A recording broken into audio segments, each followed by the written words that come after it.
to treat a Steinway. I love to run my fingers o'er the keys, the ivory. So you can keep your fiddle, keep your bow. Give me a Pianissimo.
Thank you very much. Welcome to the first annual, we'll see, Pianissimo event. Pianissimo as opposed to Fortissimo. There may be some of that as well. But this is a great event. As a relative newcomer to this town, I was blown away by the talent at the keyboard. I'm humbled by it, and I'm absolutely thrilled to call many of these people colleagues.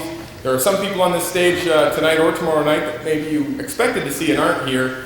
It's probably because I got a better gig, and I actually wasn't supposed to play tonight, and so I actually had to fill in.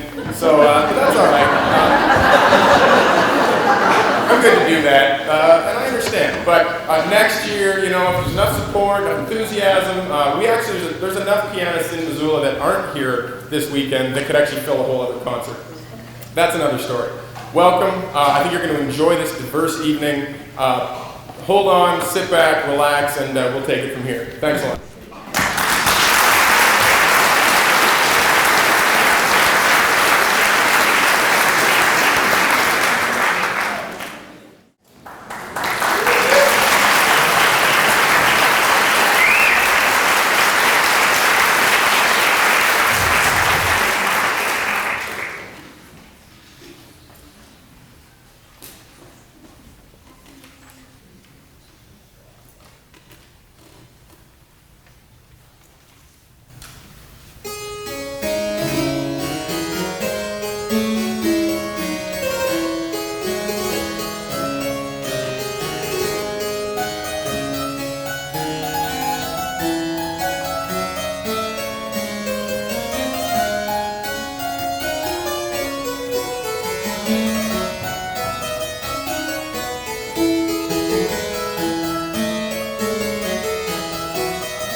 Hi. Well, I'm not going to play the piano. I ended up writing a book about the piano because I knew I probably would never be enough of a pianist to be able to perform in a venue like this. So I'm going to read you a little bit from that book. I just want to say that the book is my story of how I came back to music rather late in life after many years of not playing. And that story began actually here in this school. And so it's very meaningful to me to be up here on this stage. It's been a long journey. And I feel a lot of gratitude to this school and this university, and many of the people who were in the audience and who are going to be performing on the stage were part of that story. They're in the book. And thank you, Chris, for having me here. It's a great honor. And I also want to say thanks to Barbara Cerulli, Fact and Fiction. She's come tonight and is selling copies if anybody's interested during intermission and after. The book opens in a forest in Austria in the Dachstein Mountains. And there, a forester by the name of Mayor Christian is trying to decide which is the best tree to fell for a very demanding customer.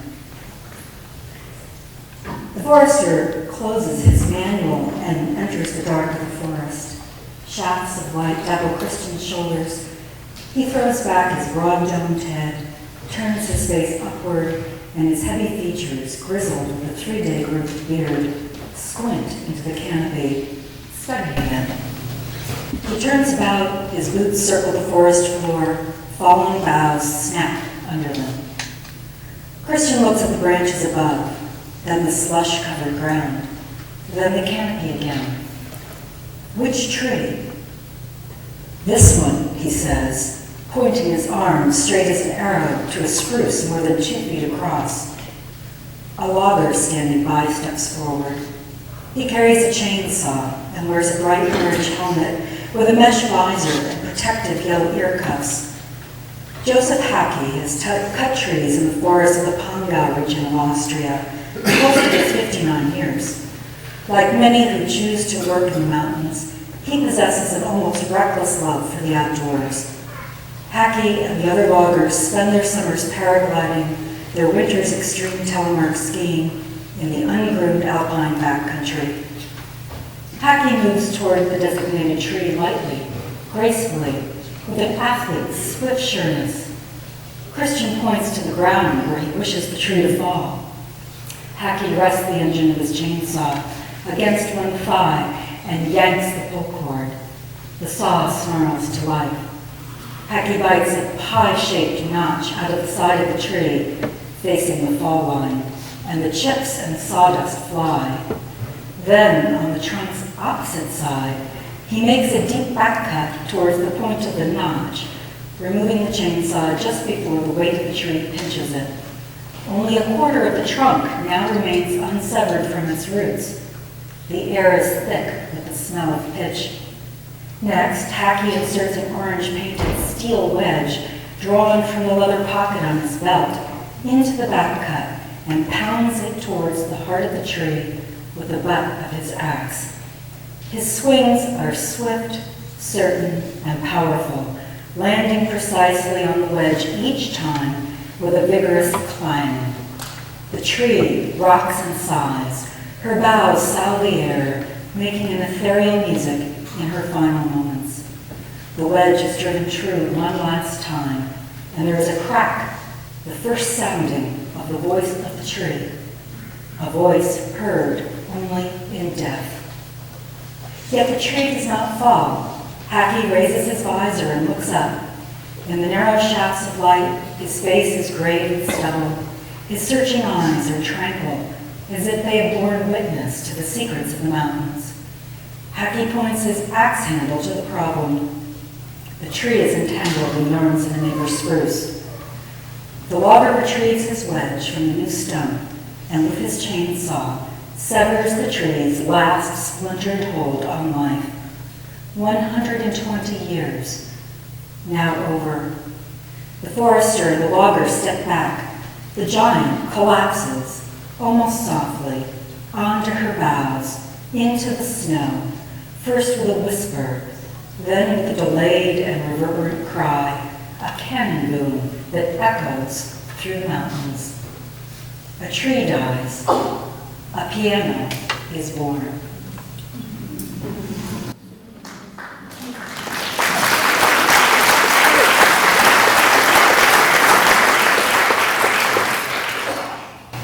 Chapter 1, the Epiphany. In the autumn of my 43rd year, I remembered quite unexpectedly that I was meant to be a pianist. I was alone in my car on my way to spend a weekend with friends. I fumbled through a box of cassette tapes I kept on the front passenger seat and found one my brother gave me, pianist Arthur Rubinstein performing Chopin waltzes. This might make a good soundtrack for the trip, I thought, and I pushed the cassette into the tape deck.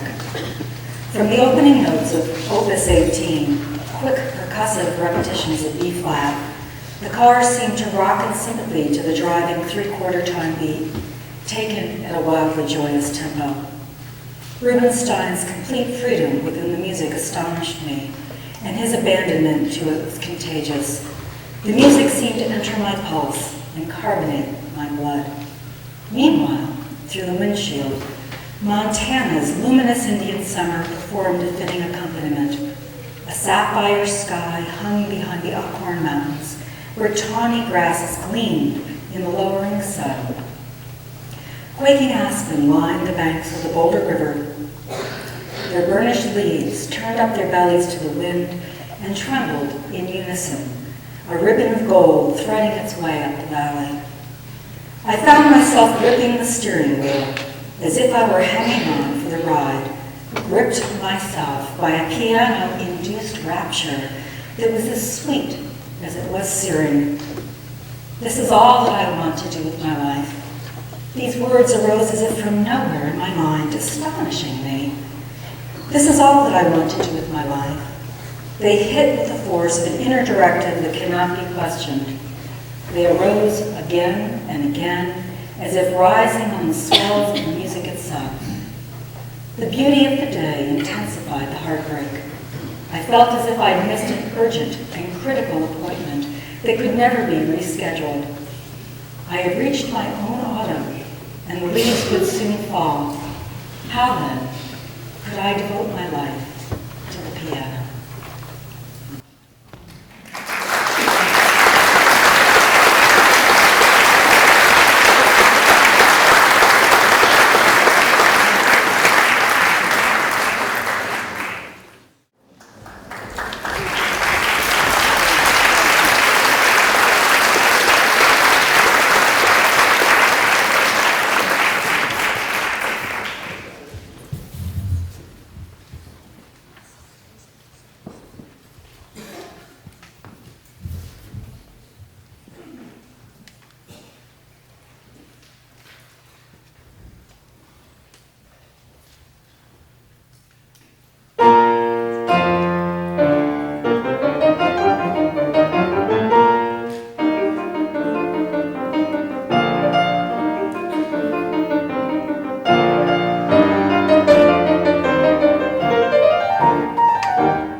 solo, and it's on an album, one of those old things, called Crystal Silence with Gary Burton. It's a great album. The next song we're going to play is Samba de Orfeo, and it comes from the movie A Day in the Life of a Fool, or better known as Black Orpheus. That's how I know the movie. Thank you very much.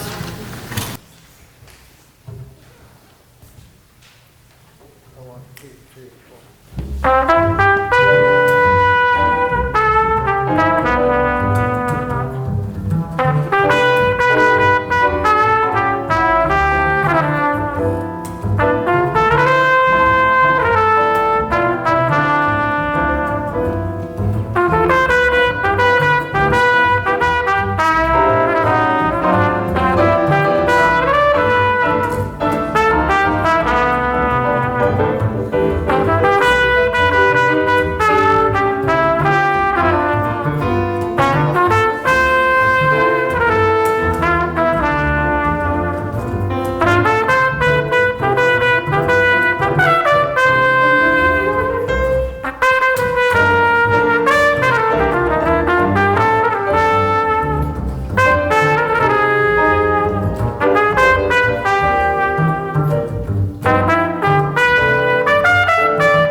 left off, turn this on. Is that better? Where I left off was after that ride, I came home and went to the University of Montana Music School and got some advice on how to get started playing the piano again. And I found a teacher and started looking for a piano. And I started out with a very modest ambition. I wanted to get a $1,200 upright, something used, something just to practice on, as long as all the keys work and stays in tune, that ought to work. And couldn't find anything here in town. And every time I went off on assignment, I'm a reporter. First thing I did when I hit town was look in the yellow pages and see what was for sale. And couldn't find anything that I liked, and my budget went to $1,500, and then it went to $3,000, and then it went to $5,000, and after about a year and a half, I thought, well, I could spend $8,000. And by the time we're in chapter 8 now, and I've been sent to New York City, and I'm looking at the stores on Piano Row on West 58th Street. I'm now willing to spend $10,000 for a upright piano. And I don't really understand what my problem is. So I've just entered Beethoven pianos on Piano Row, and I'm immediately accosted by a young man of astonishing intensity. He projects a barely contained, potentially explosive energy when he demands to know if he can help me. His inky, penetrating eyes dart restlessly from within his pale, fleshy face, capped by a short mat of ebony curls. His accent is thick and Israeli. Asaph Blossberg, the salesman, has just graduated from Juilliard, and he's in New York to become a concert artist. And he's quite a brilliant pianist, as I find out when he plays a little rinky upright for me in Beethoven Piano's basement.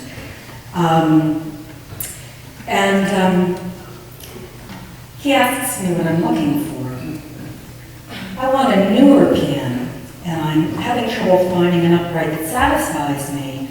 Which of these pianos do you like best? Asaph shrugs as he looks dubiously around the basement. Clearly, he doesn't think much of what's down here. Why don't we go upstairs, he suggests.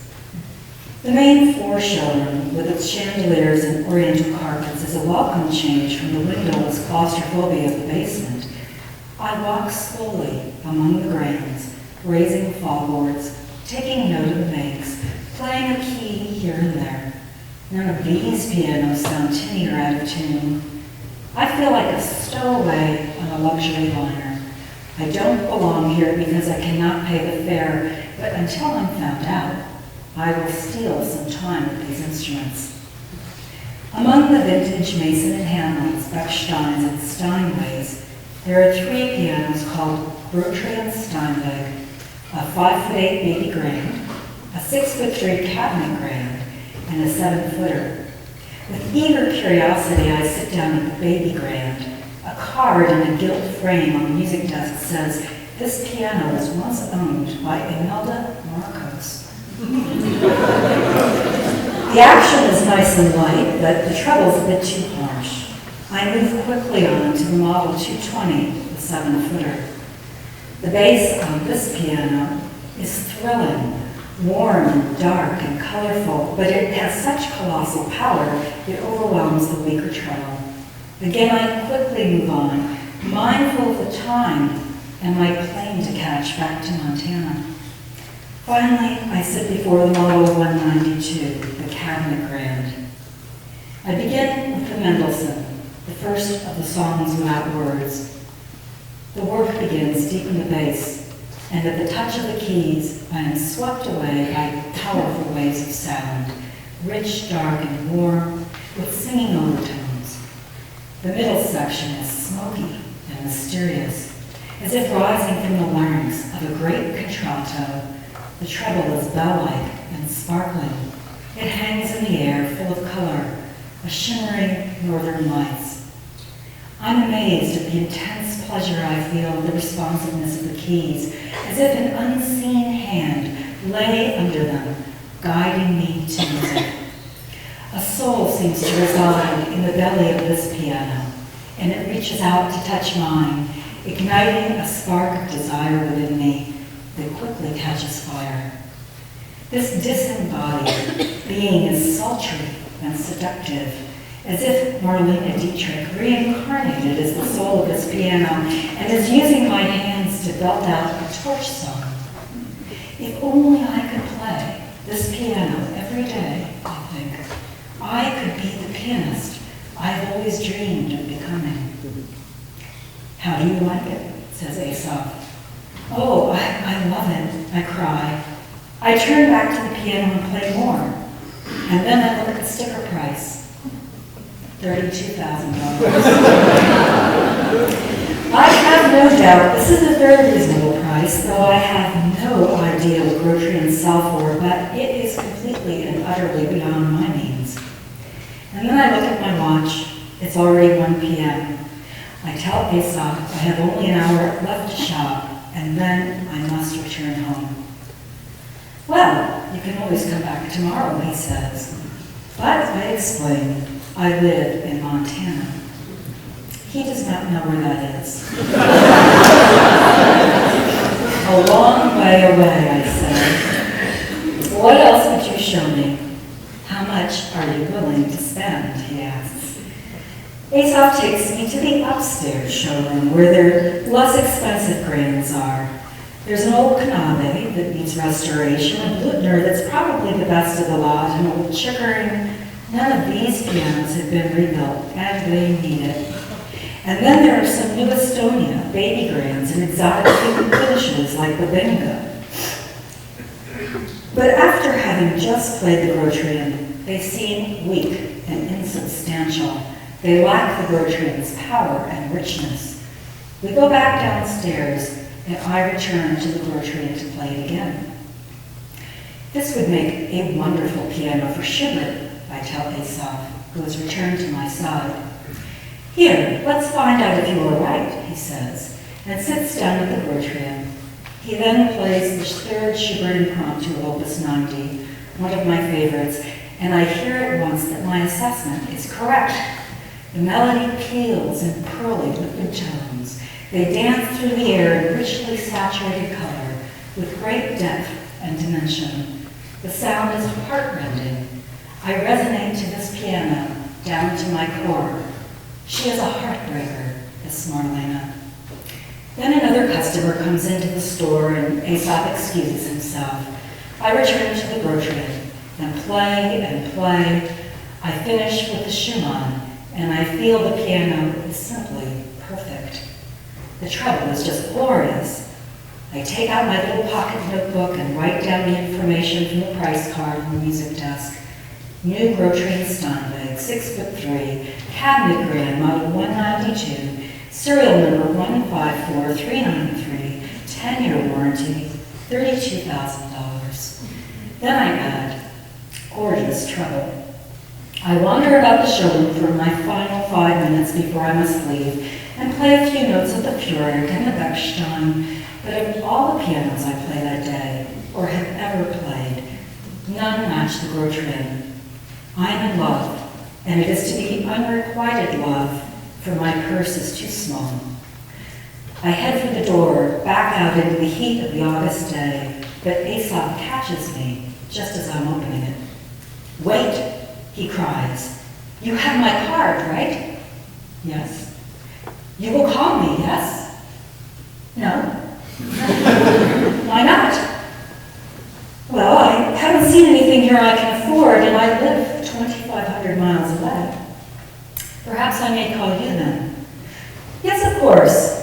I give Aesop my business card, and then I swing out into the brilliant sunshine, into the mugginess of late August in New York, and hail a cab for the first leg of my journey home.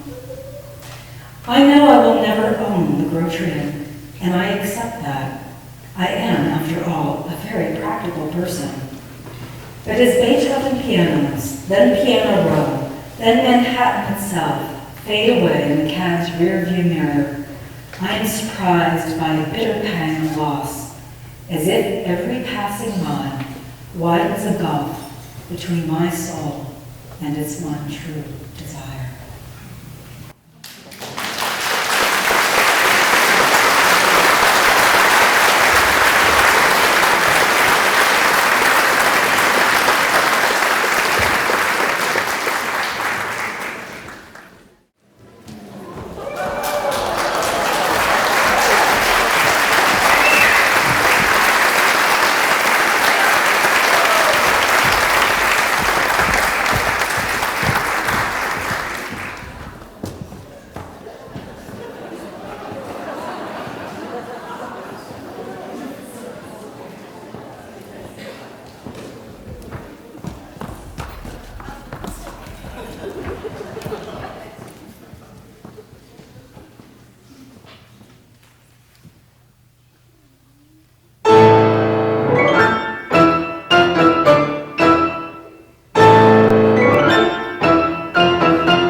fabulous colleagues are getting settled, I think you'll agree that this is a ridiculous amount of talent, and why I don't get a lot of sleep at night, because I'm scared that there's so many other phenomenal pianists in this town. I feel wonderfully, whatever. I just can't tell you how overwhelmed I am with my great colleagues and friends, in addition to Stephen Hessel, of course, my direct colleague, whom I love and admire. So thanks for everything you do.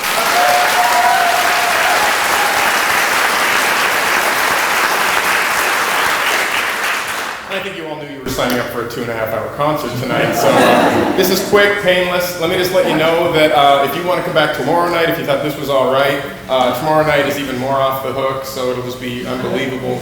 Bring your ticket in, pay $10 at the door. I'll give you a $5 discount, piece of cake. Tell your friends, bring your family, do all that good stuff. I want to thank Kevin Rindlisbacher from Spokane Steinway for bringing us this Steinway from Spokane that traveled all the way today. Beautiful.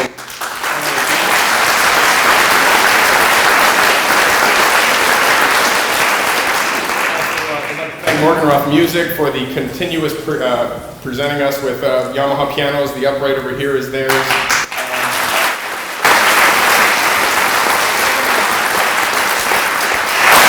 That's a partnership that we couldn't do without, so we thank you for your patronage and for your for providing that with us.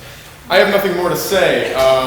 Enjoy this. The book, Perry Nice's book, is available out in the foyer, and she is here to sign it, so take advantage of that. That book is like the Da Vinci Code for piano. I read it. I'm telling you, Perry is Robert Tom Hanks, and the guy is someone else. But anyway, it's a page turner. You won't be able to put it down. Without further ado, my friends, thank you very much, and hopefully we'll see you tomorrow night.